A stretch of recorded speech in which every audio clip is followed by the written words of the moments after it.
Well, I am joined today by Eric Snodgrass, who has quite a few titles, one of which being a science fellow with Nutrien, otherwise known as a principal atmospheric scientist. Eric, thank you, first of all, so much for joining today. Yeah, thanks for having me on. This should be fun. So, Eric, you obviously have a really long list of accolades to your resume. You still do a little bit with the University of Illinois.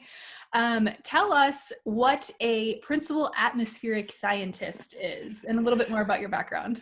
I've been studying atmospheric sciences and doing this for quite some time. I guess we're getting on about 22, 23 years now of just studying the weather and its impacts on things. And over the last about 10 to 15 years, I focused a lot on just how weather affects decision making in agriculture, specifically how it affects the day-to-day operations, but also some of the bigger picture things like how does it affect, sometimes it really affects market prices. And so we try to keep, I try to keep my finger on the pulse of how weather is affecting global production ag, but at the same time, try to keep it focused too on what the individual farmer's doing on a small field in my home state of Illinois, for example. And so it's all about providing context around how weather is going to impact what farmers do, and do it in a way that's meaningful and in a way that I think is digestible and usable. That's the most important thing for me. So mainly I'm here for decision support, which is what I like.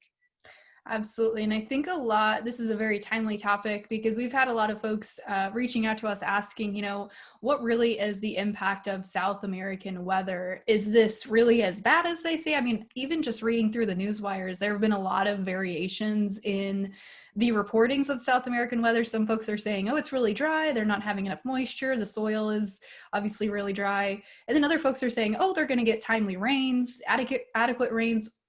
Break it down first. What really is going on? Yeah, so here's the way I approach discussing South America, because unlike what we have in the United States, I don't have, none of us have access to like field level information because they don't have the same level of like a National Weather Service like we have here.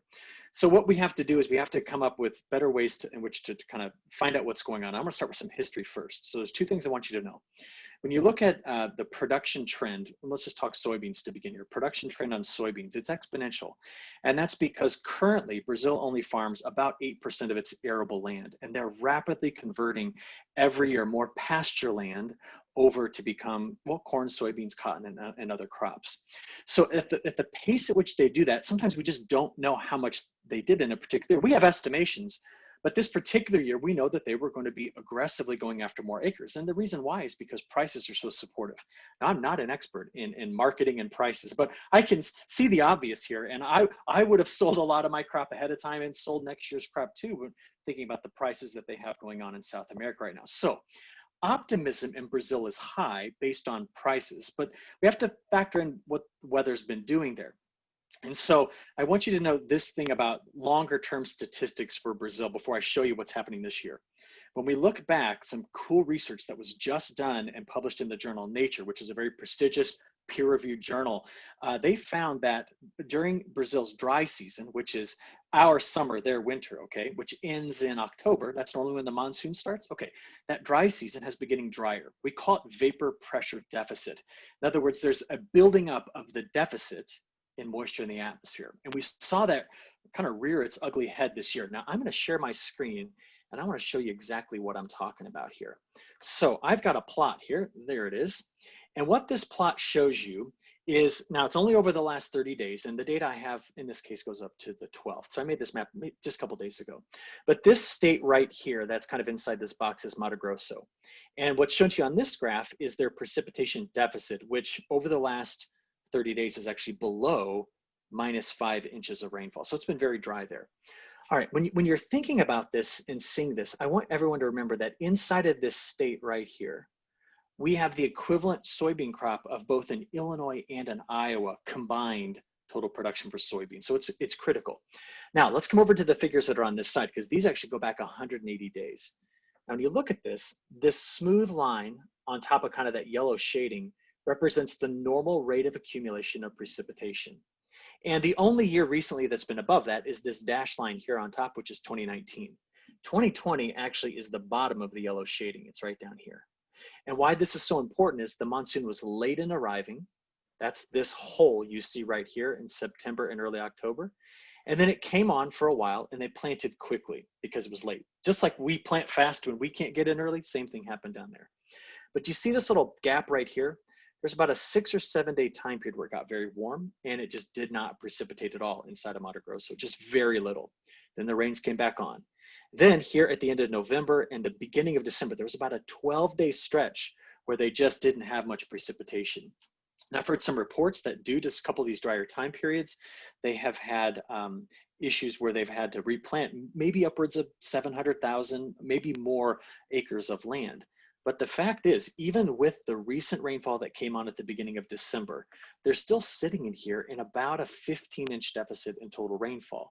Now remember, Mato Grosso in a typical month can get 15 inches of rain. They get lots and lots of precipitation there.